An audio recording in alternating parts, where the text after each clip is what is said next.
அலைஹிம் இவர்கள் நாளை மறுமையில் அல்லாஹ் அருள் செய்தவர்களோடு இருப்பார்கள். அவர்கள் யாரென்றால் மினன் நபியீன், அவர்கள் நபிமார்கள், மினன் நபியீன் நபிமார்களோடு, வசுத்திகீன் உண்மையாளர்கள், அல்லாஹுடைய தூதர் முஹம்மது ரசூலுல்லாஹ் ஸல்லல்லாஹு அலைஹி வஸல்லம் அவர்களை பின்பற்றியவர்கள், நபிமார்களை பின்பற்றியவர்கள், நபிமார்களுடைய வழியில் நடந்தவர்கள், அதிலே உண்மையாக இருந்தவர்கள். வசுத்திகீன் வஷ்ஷுஹதா அல்லாஹ்வுடைய பாதையில் தங்களுடைய உயிர்களை தியாகம் செய்தவர்கள். வஸ்ஸாலிஹீன் வெளிப்படையான வாழ்க்கையிலும் உள் வாழ்க்கையிலும் நல்லவர்களாக வாழ்பவர்கள். வெளிப்படையான வாழ்க்கையில் மட்டுமல்ல, தங்களுடைய உள்ளம் சார்ந்த வாழ்க்கையிலும் நல்லவர்களாக வாழ்பவர்கள். இந்த 4 தன்மையில் இருப்பவர்கள்தான் அல்லாஹுடைய அல்லாஹ் அருள் செய்த கூட்டத்தார்கள்.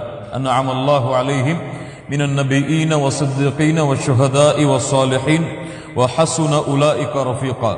இவர்கள் எவ்வளவு அழகான தோழர்கள் என்று அல்லாஹ் ரப்புல் ஆலமீன் இந்த குர்ஆனுடைய வசனத்திலே அல்லாஹ் கூறுகின்றான்.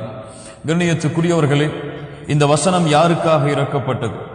இந்த வசனம் யாரை அடிப்படையாக வைத்து அல்லாஹ் ரப்புல் ஆலமீன் இந்த மிகப்பெரிய நற்செய்தியை அல்லாஹ்விற்கும் அல்லாஹ்வுடைய தூதருக்கும் கட்டுப்பட்டால் இவர்கள் நாளை மறுமையில் அல்லாஹ் அருள் செய்த நபிமார்கள், உண்மையாளர்கள், ஷஹீதுகள், நல்லவர்கள் இவர்களோடு இருப்பார்கள் என்ற நற்செய்தியை கூறுவதற்கு அடிப்படையான காரணம் யார் என்றால், இமாம் தபரானி ரஹ்மத்துல்லாஹி அலைஹி அவர்கள் சொல்கிறார்கள், ஆயிஷா ரலியல்லாஹு அன்ஹா அவர்கள் அறிவிப்பதாக, ஜாஅ ரஜுலுன் இலன் நபி ஸல்லல்லாஹு அலைஹி வஸல்லம், ஒரு மனிதர் அல்லாஹ்வுடைய தூதர் முஹம்மது ரசூலுல்லாஹ் ஸல்லல்லாஹு அலைஹி வஸல்லம் அவர்களிடத்திலே வருகிறார்.